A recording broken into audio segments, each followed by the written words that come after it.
Hello everyone, today I will show you how to use live wallpaper on your iPhone iOS 18. So look here, this is my live wallpaper. So I'm using my live wallpaper.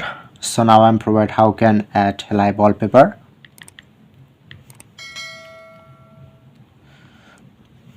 So at first open your iPhone settings, scroll down,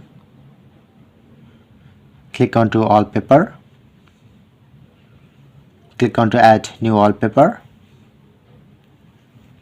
and select live photo. So you can easily select already taken photo or click on to all.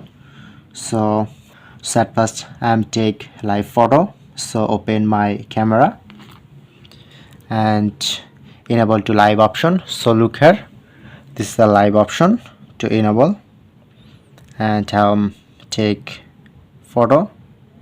Okay, I'm take live photo.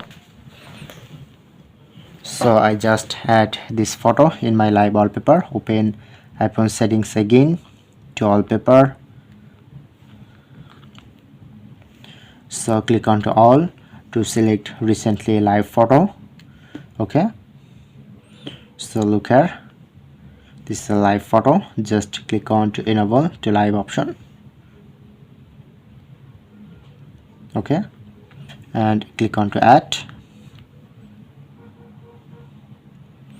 So look here, now successfully add this.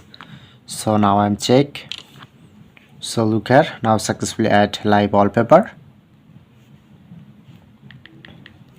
So that's it, that's how we can do it.